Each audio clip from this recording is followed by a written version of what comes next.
Hello everyone and welcome to what I'm going to call my 10 subscriber special. Finally got it up to double digits. Yay! Anyhow, I've decided since I'm at 10 subscribers, I'll do a 10 subscriber special, and this one will be how I became a brony. Nothing big, nothing fancy, but hey, I think the story's kind of interesting. First off, you have to understand how things were for me. A few months ago, towards the beginning of the year, I have a shitty job. I work at McDonald's, and it's slumlord owners level of McDonald's. Last year, December-ish, we lost heat, and it didn't get fixed all winter. I live in Pennsylvania. Pennsylvania winter without heat sucks. On top of that, the hot water heater itself would go out. The speakers that we use to take drive-through orders, they're shit. They don't work for a crap. More often than not, I could hear cars driving through the snow. I could hear that better than the actual people trying to give me their order. It sucks with background noises. You can't hear jack shit sometimes. It's horrible. We got refrigerators breaking, freezers not working, all kinds of just shit that doesn't work. I make barely minimum wage, so all this broken equipment, shitty pay, resulted in us being ridiculously understaffed as well.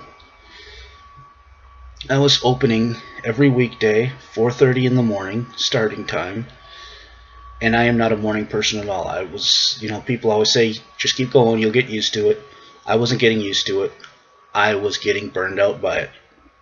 Every week got worse and worse and worse. I got there at 5:30 in the morning, or 4:30 in the morning, and I was scheduled till 2 every day. That was 9 hours of work, day in, day out, 5 days a week, except for Thursday. Thursday, I got to go home early at 8 o'clock in the morning, but that was because I had to babysit my nieces until Mom and Dad got home, which was about 8 o'clock at night. So if you do the math on that one, even though it was a light day, I still had a lot of hours of work and responsibility. I had Saturdays and Sundays off, but I frequently had to babysit on Saturdays as well.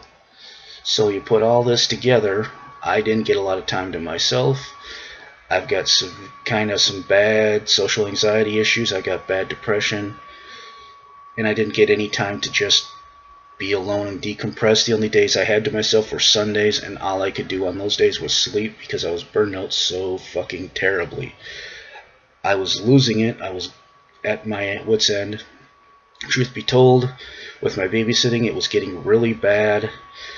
I was occasionally nodding off while I was watching them because I just couldn't stay awake. Luckily, they're good kids for the most part. They just watch TV, behave. I'd make sure they got fed and everything, so, I did the big things. And when it came down time, when I was awake, it was always the kids' TV. Little girls' TV shows, which most of you will know are fucking terrible. They're horrible, they're inept, they're pathetic, they're just stupid.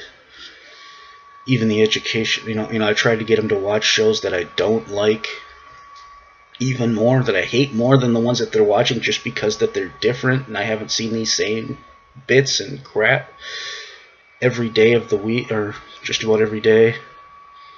All my time off, I should say, not every day of the week, but I think you understand. And I was just, becoming very inattentive. I was zoning out completely. I just couldn't handle it anymore. I was losing it. My problems at work, on one hand, I was getting angrier and angrier and angrier. My depression was here, still going, still going, still going. And for a long time, it seemed like which emotion, which force would eventually put the bottle of sleeping pills down my throat. I didn't know which one it would be, but it seemed like eventually it's going to be one of them. I'm going to lose it. I'm going to snap. I'm not going to be able to take it anymore. That's how it was.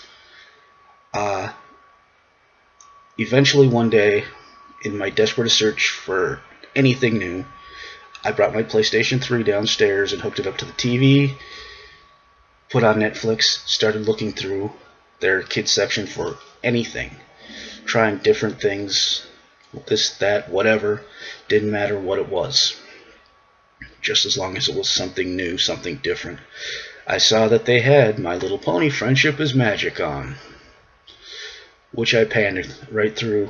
No fucking way. I said it out loud to the kids, even though they were probably too young for that language. But at my mind at that point, no way I'm going to watch this show. And I just kept going past it several times. No chance, no way in hell, not going to happen. Till, of course, one day, I was in my room about 10 o'clock at night, couldn't sleep. One other problem with me waking up in the morning early is because I can never sleep under a clock. If I know I have to be up in the morning, it stresses me out and I can't sleep, which is another added bonus to the fucking shit I had to put up with. Anyway, I digress. I was up, I was going through, I saw the My Little Pony channel on Netflix, and I cranked it up.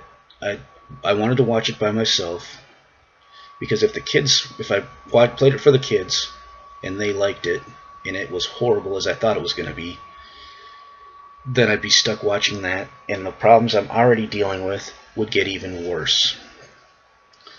I could put up with Elmo in small doses. If this is G3, which I barely remember, but I remember wanting to throw up over,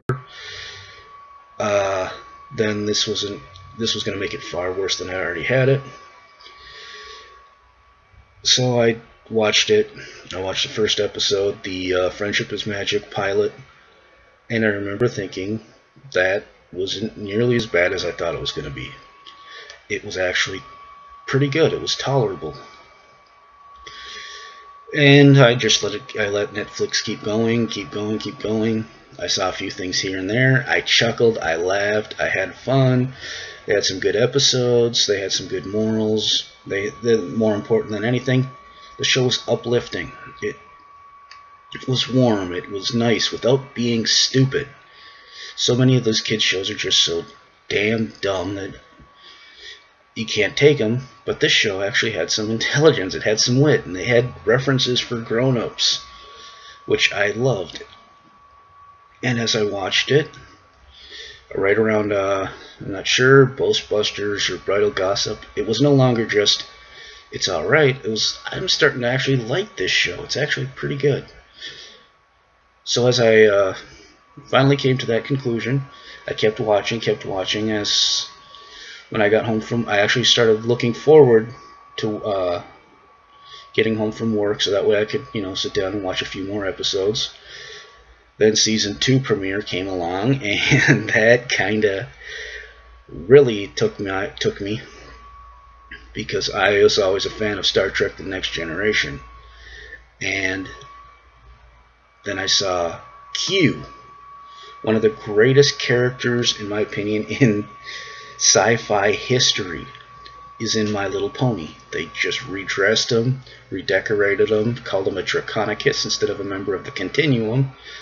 But other than that, he's pretty much the same exact character, still a condescending asshole, and all-powerful. And it was just great. So that drew me in even further. I still wouldn't call myself a brony, though. I made myself a rule, till I've actually bought merchandise, till I've actually paid for something. I am not actually a brony. No, I'm just a fan of the show.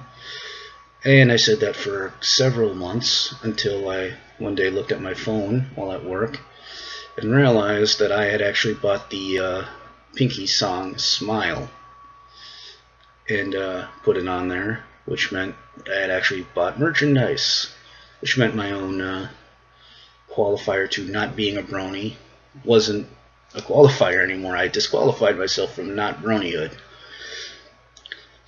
So I eventually just kind of reluctantly accepted the role, accepted the position, decided to go looking online for more Brony-ish stuff, and kind of found myself watching some of the blind reactions to stuff on YouTube, and that really got me on the seeing so many other people with the exact same reaction. You know, they start out, I can't believe I'm watching this. I don't want to watch this. I'm doing it as a favor. My subscribers asked me to. This, that, a whole bunch of other excuses. And I watched as, I can't believe I'm watching this shit, turned into, I can't believe I didn't start watching this shit sooner. And I was amazed at how many other people had this exact same reaction that I did. I thought it was fantastic. And as I realized, as I drew into that, I slowly started going into, you know, Brony chat rooms and stuff, and around the media, and some of the stuff was a bit disturbing and weird, I'm not gonna lie. But the chat rooms and chat boards and forums and all that were really fun to go to and chat on and discuss and talk about plans and predictions and this and that and everything else. And it was warm and welcome, and everyone seemed to get along, and there wasn't any problem. And as I got through all this, I forgot to be mad. I forgot to be depressed. Well, not entirely, but it was no longer on the epic verge of flipping out and doing something really bad that I had been at one point. So the show kind of, I'm not going to say it saved my life, but it definitely took me away from a dark spot for a while. Gave me relief, I guess, from the problems I was having. Helped me out quite a bit. Found a community I could belong to that was nice and friendly, and I really needed that. So I'm really glad that I took the time to watch the show, that I became a brony, and I hope you enjoyed my story. That's about the end of it. I've since bought a couple other t-shirts, bought a few other merch here and there, bought the movies. Hope you enjoy this all. Let me know in the comments what you got, what you think. I realize this is a little long, sorry for that, but hope it was worth listening to. Thank you.